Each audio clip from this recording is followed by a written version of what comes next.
நம்ம family filters கூடுவாஞ்சேரியில குறைந்த விலையில ஸ்பேஷியஸான வீட்டு மனைகளை வழங்கிட்டு வராங்க. மிஸ் பண்ணிடாதீங்க.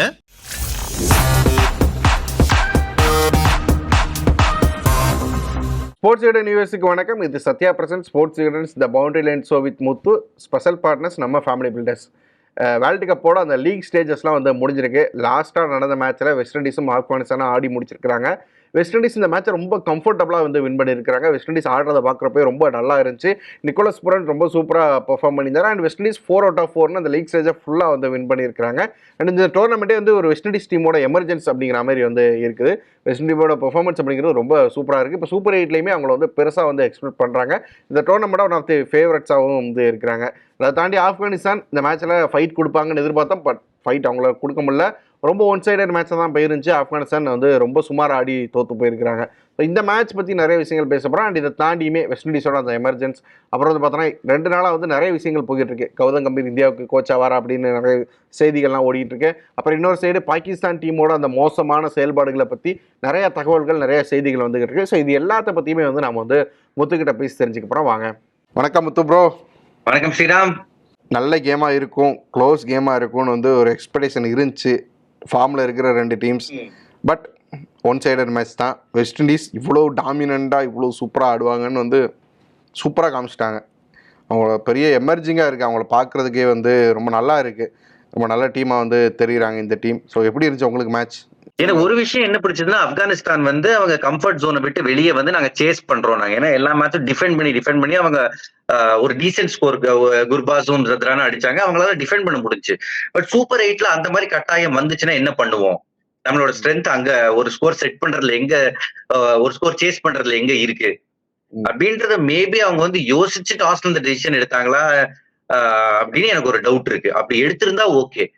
அப்படி இல்ல, இங்க நாங்க சேஸ் பண்ற டீம் அப்படின்ற மாதிரி நினைச்சாங்கன்னா அவங்க வந்து ரொம்ப மோசமாக வந்திருக்காங்க. இல்லை என்ன விஷயம், ஏன்னா வந்து இந்த டோர்னமெண்ட்குள்ளே வரும்போது ரஷீத் கான் சொன்னார், எங்களை வந்து பவுலிங் டீமாக மட்டும் தான் இது வரைக்கும் பார்த்துருக்காங்க, நாங்களும் அப்படி தான் இருந்திருக்கோம். ஆனால் இந்த வாட்டி பேட்டிங் வந்து எங்களுக்கு ஸ்ட்ராங்காக இருக்குது, மிடில் ஆர்டர்லேயும் பேட்டர்ஸ்லாம் இருக்கிறாங்கன்னு ஒரு மாதிரி நம்பிக்கையாக தான் பேசியிருந்தார்.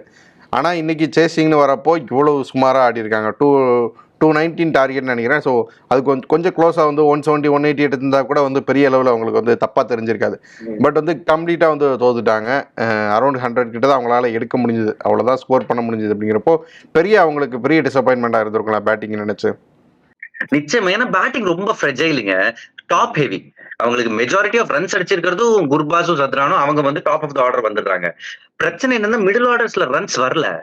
இந்த பர்டிகுலர் மேட்சாவது ஒரு நஜிபுல்லா ஜத்ரான், ஒரு நைப், நபி இவங்க கிட்டே இந்த ரன்ஸ் வரும்னு நினைச்சா அங்க ரன்ஸ் வர மாட்டேங்குது. அண்ட் நம்பர் 7ல கரீம் ஜனத்னு ஒருத்தர் விளையாடுறாரு, ஒரு ஆல்ரவுண்டர். பட் போலிங்ல அவர் இது வரைக்கும் அவசியமே படல. சோ கரீம் ஜனத் நீங்க ஒரு பேட்ஸ்மேனா விளையாடுறதுக்கு அதுக்கு நீங்க ஒரு பியூர் பேட்டரே விளையாடிடலாம். அங்க எங்கேயாவது ஒரு அவங்க ஓடிஐ வேர்ல்ட் கப்ல ஷஹீதி எல்லாம் நல்லா விளையாடினாரு, அவர்லாம் T20 செட்டப்ல காணும். பட் யாராவது ஒருத்தர் ஒரு பேட்டர் தேவை அந்த மிடில் ஆர்டர்ல. எக்ஸ்பீரியன்ஸ் இருக்கு, பட் டாப்ல அவுட் ஆயிட்டாங்கன்னா அதுக்கப்புறம் பெருசா எதுவும் இல்லைன்ற மாதிரி தான் தோணுது. நீங்க சொன்ன மாதிரி அந்த டெசிஷன் அப்படிங்கிறது அவங்கள டெஸ்ட் பண்ணிக்கிறதுக்காக எடுத்தாங்க அப்படின்னு வச்சுக்கலாம், டாஸ்ல சேஸ் அப்படின்னு. பட் ஒருவேளை அவங்க ஸ்ட்ரென்த் படி நாங்க வந்து ஃபர்ஸ்ட் பேட் பண்ணி ஒரு டீசெண்டா ஒரு ஸ்கோர் 160 170 செட் பண்ணிட்டு திரும்ப வந்து டிஃபெண்ட் பண்றோம்னு போயிருந்தா மேபி இந்த மேட்ச் வந்து எப்படி வேணாலும் போயிருக்கலாம். இவங்களுக்கு பாசிட்டிவா போயிருந்தா சூப்பர் 8க்குள்ள போகும்போது ஒரு ஃபுல் பாசிட்டிவ் மூட்ல போயிருக்கலாம், 4 out of 4 வின்னு போயிருக்கலாம். பட் என்ன நினைக்கிறீங்க, அப்படி பண்ணிருக்கணுமா இல்ல இவங்க டெஸ்ட் பண்ணது சரிதான்? டெஸ்ட் பண்ணது சரிதான். என்ன இன்னும் கொஞ்சம் டாக்டிக்கலா யோசிச்சிருக்கலாம். அகில் ஹுசேன் போலிங் போட்டாச்சு, அதுக்கப்புறம் 2 ஓவர் கேப்ல குடகேஷ் மோட்டி வராரு. இவங்க ரைட் ஹேண்டர்ஸே உமர் ஜாயை அனுப்பிட்டு இருக்காங்க, நெய்ப் அனுப்புறாங்க. அதுக்கு நஜிபுல்லா ஜத்ரான 1 down அனுப்பலாம், இல்ல 2 down அனுப்பலாம். ஏன்னா அவங்க கிட்ட இருக்கிற ஒரே லெஃப்ட் ஹேண்டர் அவர் தான்றப்போ அவரை நீங்க எங்க பொசிஷன் பண்றீங்கன்றது பெரிய டீம்ஸோட ஒரு பெரிய சவாலா இருக்கும். இப்ப இந்தியா எடுத்துக்கோங்க, ஃபர்ஸ்ட் சூப்பர் 8 மேட்ச் இந்தியாவோட விளையாடுறாங்க. ரவீந்திர ஜடேஜா, அக்சர் பட்டேல், குல்தீப் யாதவ் வருவாருன்னு எதிர்பார்க்கிறேன். பட் இப்போதைக்கு ரவீந்திர ஜடேஜா, அக்சர் பட்டேல் இருக்காங்கன்னா ஒரு லெஃப்ட் ஹேண்டர் வேணும். நீங்க ஆப்கானிஸ்தான் இன்னைக்கு வந்து அவங்களோட டாக்டிக்கலா ரொம்ப சொதப்பிட்டாங்க அப்படின்னு எடுத்துக்கலாம். அடுத்து வந்து இன்னொரு பக்கம் பார்த்தோன்னா வெஸ்ட் இண்டீஸ் 4 out of 4. இன்னொரு விஷயம், ஆப்கானிஸ்தான் மேட்ச்ல இது வரைக்கும் நல்லா பண்ணவங்க எல்லாருமே சேர்ந்து ஒரு மேட்ச் சொதப்பினது ஓகே. ஃபரூக்கியும் விக்கெட் எடுக்கல, ரஷீத் கானும் விக்கெட் எடுக்கல, வெளுத்து வாங்கிட்டாங்க. ஓவரால் ஒரு மறக்கக்கூடிய மேட்ச் தான் ஆப்கானிஸ்தானுக்கு. ஓகே, பட் இப்படி ஒரு லாஸ், இப்படி ஒரு பிரச்சனைகள் இருக்கு அப்படிங்கிறது ஒரு லீக் ஸ்டேஜ்ல ஒரு கம்ஃபர்டபுளான பொசிஷன்ல இருக்கிறப்போ வர்றது அப்படிங்கிறது ஓகே தான். அவங்க வந்து இதுல இருந்து ஒரு அலாமா எடுத்துப்பாங்க, அடுத்து நம்ம என்ன பண்ணணும் அப்படிங்கிறதுல வந்து. இன்னொரு பக்கம் பார்த்தோன்னா வெஸ்ட் இண்டீஸ் 4 out of 4 வின்னு ரொம்ப சூப்பராக வந்து பெர்ஃபார்ம் பண்ணியிருக்கிறாங்க. இன்னைக்கு பார்த்தா நிக்கோலஸ் பூரன் ஒரு பயங்கரமாக வந்து ஒரு சூப்பர்மேன் இன்னிங்ஸ் வழக்கம் போல சூப்பராக ஆடிட்டு போயிருந்தாரு. பேட்டிங் எப்படி இருந்துச்சு வழக்கம் போல ஒரு வெஸ்ட் இண்டீஸ் பேட்டிங் ஃபுல்லாக ஃபயர் ஆனால் எப்படி இருக்குமோ அப்படி இருந்துச்சு. எக்ஸாக்ட்லி. அந்த சார்ல்ஸ் இருக்காருல்ல, அவர் நல்லா ஸ்டார்ட் கொடுத்தாரு. 4-4 எடுத்துக்கிட்டு இருந்தாரு பவர் பிளே. கிங் அவுட் ஆனதுக்கு அப்புறம் ஃபுட் ஒர்க்கே கிடையாதுங்க. நின்ன இடத்துல வர பால அந்த திசையில தட்டி விட்டுக்கிட்டு இருக்காரு. இவர் இன்ஃபேக்ட் ஜான்சன் சார்ல்ஸ் வந்து 2012 வேர்ல்ட் கப்ல எல்லாம் இருந்தவர். ரொம்ப வருஷமா இருக்காரு வெஸ்ட் இண்டீஸ் சர்க்கிட்ல. அவருக்கு ஒரு டீசென்ட் அவுட்டிங்கா இருந்துச்சு. பட் நிக்கலஸ் பூரனோட பேட்டிங் கரண்ட் வேர்ல்ட் கிரிக்கெட்ல one of the best. Klaasen, Nicholas Pooran. நான் வந்து வழக்கமா சூரியகுமார் யாதவையும் அதே லீக்ல வைப்பேன். பட் அவரு இந்த வேர்ல்ட் கப்ல ஏதாவது ஒரு இன்னிங்ஸ்ல வந்துருவாருன்னு எதிர்பார்க்கிறேன். பட் நிக்கலஸ் பூரனோட பேட் ஃப்ளோ என்னமா இருக்குங்க, என்னமா இருக்கு. ரொம்ப சந்தோஷமா இருந்துச்சு அவரோட இன்னிங்ஸ் பாக்குறப்போ. Deserved century. பாவம் ரன் அவுட் ஆயிட்டாரு. செஞ்சுரி அடிச்சிருந்தா நல்லா இருந்திருக்கும். என்ன வந்து பவுலிங்குமே பேட்டிங் வந்து அவ்வளவு பக்காவா இருந்துச்சு அப்படிங்கிறப்போ பவுலிங்குமே அவ்வளவு நல்லா இருந்துச்சு. இன்னைக்கு வந்து டார்கெட் வந்து டிஃபெண்ட் பண்ணியிருக்கிறாங்க. பெரிய டார்கெட் தான், பட் அவ்வளோ ப்ரெஷரான இதெல்லாம் கிடையாது பவுலர்ஸுக்கு. பட் இருந்தாலும் வந்து ஒரு டார்கெட்டை நல்லா டிஃபெண்ட் பண்ணி வின் பண்ணியிருக்காங்க. பவுலிங் யூனிட்டே ரொம்ப நல்லா இருக்கிறாங்க. நிறைய பவுலர்ஸ் இருக்கிறாங்க. இருக்கிற பவுலர்ஸ் எல்லாம் நல்ல டச்சில் ஃபார்ம்ல இருக்கிறாங்க. விக்கெட்ஸ் எடுக்கிறாங்க. இன்னைக்கு அந்த ஒபெட் மெக்காய் அவர்லாம் விக்கெட் எடுத்தாரு. அப்புறம் வந்து பார்த்தோன்னா ஏற்கனவே அகில் குசைன் அவர் விக்கெட் எடுத்துட்டு இருக்கிறாரு. மோட்டி அவர் நல்லா பண்ணிட்டு இருக்கிறாரு. ஒரு யூனிட்டா ஃபுல்லா வந்து பெர்ஃபார்ம் பண்ற மாதிரி வந்துட்டாங்கல்ல. பவுலிங் எப்படி இருக்கு? நல்லா இருந்துச்சுங்க. அந்த அல்சாரி ஜோசப் வந்து இந்தியன் கண்டிஷன்ஸ்ல வேலைக்கு ஆக மாட்டாரு, லென்த் இது. பட் அந்த கிரவுண்ட்ல வந்து நல்லா மோதுறாரு. ரொமாரியோ ஷெப்பர்ட் விளையாடல இந்த மேட்ச். அவர் குழந்தை பிறகுதுன்றதால பிரேக் எடுத்துட்டு அவர் வந்து போனாரு. அவரை விட பெட்டர் போலர் ஒபெட் மெக்காய். பட் அவங்க பேட்டிங் ஆப்ஷனும் வேணும்ன்றதுனால ஷெப்பர்டை வச்சிருக்காங்க.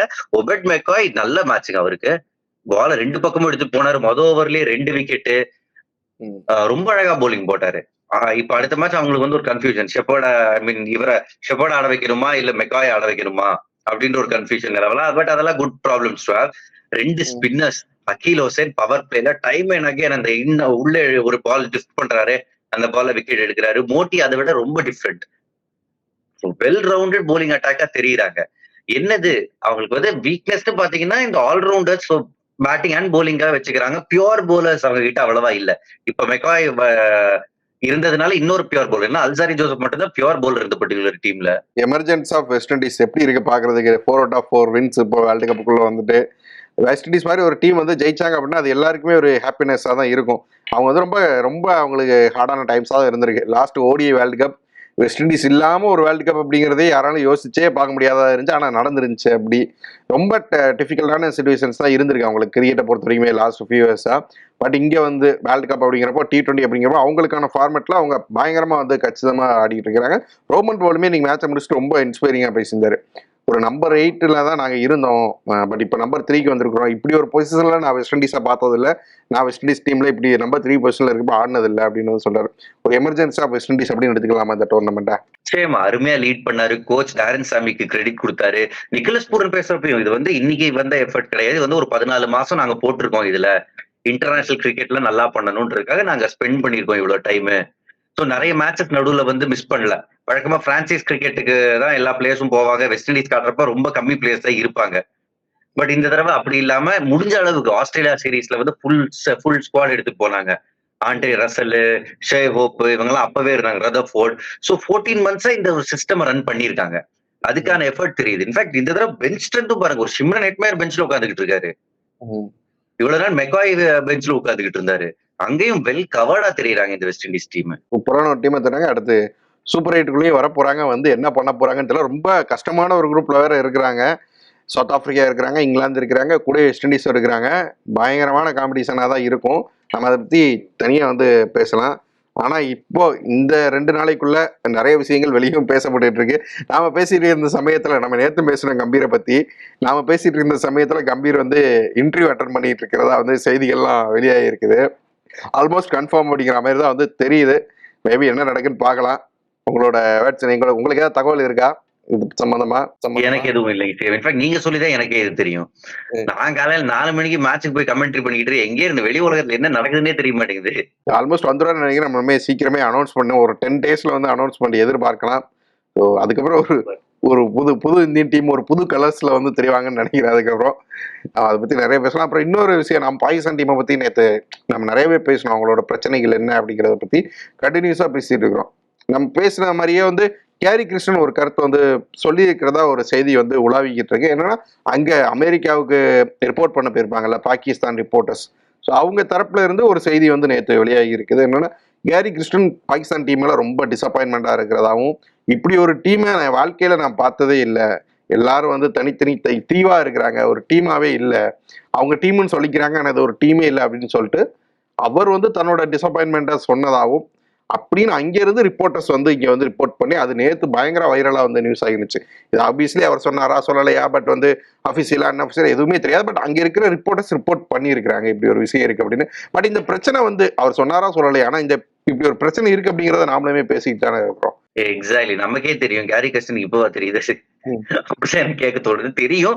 பட் ஏதோ ஒரு ஃப்ரஸ்ட்ரேஷன்ல அவர் வந்து சொல்லிட்டாரு. யூசுவலா கோச்சஸ் வந்து கொஞ்சம் ரிசர்வ்டா இருப்பாங்க. இவ்வளவு ஓப்பனா பேச மாட்டாங்க.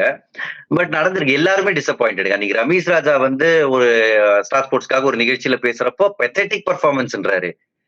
செலக்ஷன் தப்பு, எல்லாமே தப்புன்றாரு. நம்ம பேசின இன்னொரு பாயிண்ட், ரிட்டையர்மெண்ட்ல இருந்து 2 பிளேயர்ஸை கூட்டு வரீங்க. அது வந்து உள்ள இருக்கிற பிளேயருக்கு எவ்வளவு பெரிய இன்செக்யூரிட்டி ஏற்படுத்தும். டீமுக்குள்ள வரணும் டொமஸ்டிக் கிரிக்கெட்ல போராடிக்கிட்டு இருக்கிறவனோட மொரால் எந்த அளவுக்கு பாதிக்கப்படும். ரிட்டையர்மெண்ட்ல ஒரு பிளேயர் கூப்பிட்டு நீ தான் விளையாடணும் அப்படின்னு நீங்க சொன்னீங்கன்னா, ஆசை இல்லைன்றதுனால அவங்களே ரிட்டையர்மெண்ட் வாங்கிட்டு போயிட்டாங்க.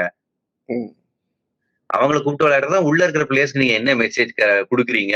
சோ செலெக்ஷன் தப்பு, யார் ஓபன் பண்றாங்கன்றது கடைசியில டோர்னமெண்ட் அன்னைக்கா நீங்க டிசைட் பண்ணுவீங்க அப்படின்ற ஒரு கேள்வி கேட்டிருந்தாரு. ஏன்னா பாபர் ஆசம் இல்லாம சைம் அயூபை வச்சு நிறைய ஓபன் பண்ணாங்க. ரிஸ்வானை கீழே அனுப்பிலாம் எக்ஸ்பெரிமெண்ட் பண்ணி வேர்ல்டு கப்னு வரும்போது மறுபடியும் பாபர் ஆசம் அண்ட் ரிஸ்வான் அந்த பிளானுக்கு திரும்ப வந்தாங்க.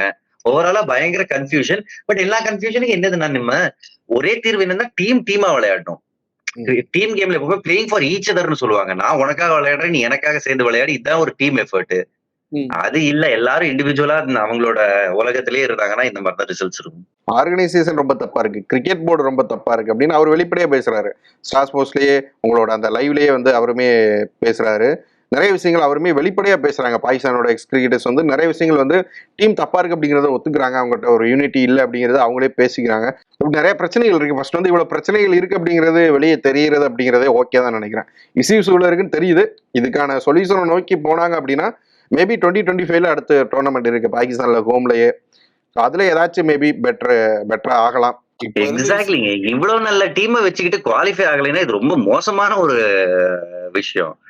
எவ்வளவு நல்ல பிளேயர் ஒவ்வொருத்தரும் பிக் பண்ணி சொல்லலாம், இவங்களால சிங்கிள் ஹேண்டடா ஒரு மேட்ச் ஜெயிச்சு கொடுக்க முடியும்னு.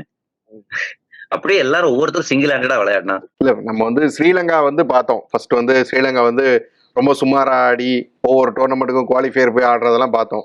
இப்போ அதே மாதிரி பாகிஸ்தான் போய் அடுத்து T20 வேர்ல்டு கப் குவாலிஃபயர் ஆடணும்னு நினைக்கிறேன். அதையும் பார்த்துருவோம் அப்படின்னு வந்து ஒரு இதுவா இருக்கு. ஏசியால வந்து இந்தியாவை தாண்டி மற்ற டீம்ஸ் எல்லாம் ரொம்ப இது பண்றது அப்படிங்கிறதுமே ஒரு பிரச்சனை தான் இல்லையா? கிரிக்கெட்டுக்கு வந்து அவ்வளோ ஹெல்த்தியான விஷயம் கிடையாது. பட் அதுவுமே பாகிஸ்தான் என்ன பண்றாங்க அப்படின்னு பார்க்கலாம் வெயிட் பண்ணி. Okay, thank you so much bro.